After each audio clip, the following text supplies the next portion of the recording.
Samedi 7 et dimanche 8 septembre 2013 a eu lieu ici sur l'espace agricole de la Foire européenne de Strasbourg la 6e édition du concours régional charolais. Ce n'était pas forcément un grand cru en termes de quantité d'animaux, parce qu'on n'était que 33 alors qu'on était jusqu'à 40 et 45 animaux les éditions précédentes. Par contre, c'était un cru d'une très grande qualité. Il n'y avait pas de mauvais animal présent.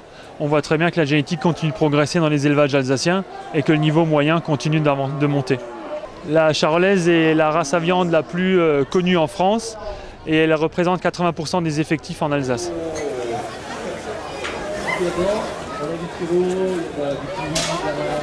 Je suis ravi de vous accueillir. Nous avons eu hier notre concours régional et là on démarre la remise des prix par les femelles les plus jeunes.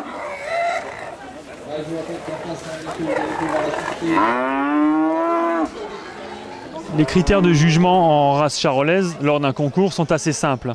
La charolaise est une race à viande, donc ce qui est jugé avant tout c'est la morphologie générale de l'animal.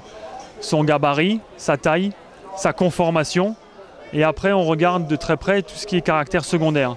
La qualité des aplombs, puisque c'est un animal qui se promène dans les prairies 6 à 8 mois dans l'année, donc il faut qu'il ait une grande aptitude à la locomotion. Les caractères tertiaires qui sont les qualités de race, les lignes de dos, les gueules, donc la tête de l'animal. En race charolaise, on a l'habitude de dire que dans la tête d'un animal, on voit tout le reste du corps de l'animal. Un animal qui a la tête longue, souvent c'est un animal très typé élevage et qui a très peu de viande.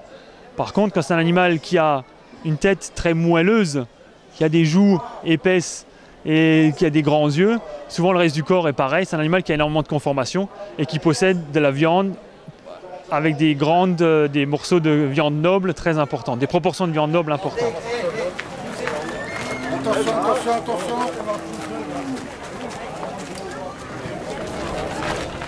Faire notre concours à la foire européenne présente plusieurs gros avantages.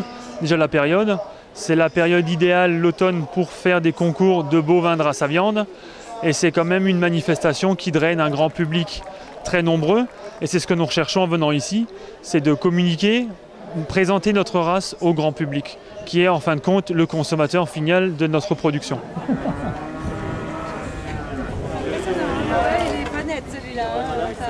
Le taureau Harpagon, qui a terminé premier dans sa section hier des taureaux âgés de 2 ans, je l'ai déjà dit à l'instant. Il a déjà beaucoup de poids pour son âge. Comme je l'ai dit tout à l'heure, un charolais grossit jusqu'à l'âge de 5 ans au moins. L'élevage de bovins viande vit actuellement une période de transition qui est capitale pour son avenir. On parle beaucoup de réforme de la politique agricole commune, notamment de recouplage des aides, de modification des subventions, d'ICHN, de primes à l'herbe. L'agriculture de montagne mérite de bénéficier de subventions supérieures à l'agriculture de plaine, parce que les conditions de travail y sont fort différentes. Mais ce n'est pas pour autant que l'agriculture de plaine ne doit plus rien recevoir du tout. Elle aussi valorise des bocages, des coteaux et des surfaces qui sont difficilement exploitables en dehors des prairies. Achat des tentes, d'essence et logique par rapport à la réalité du terrain.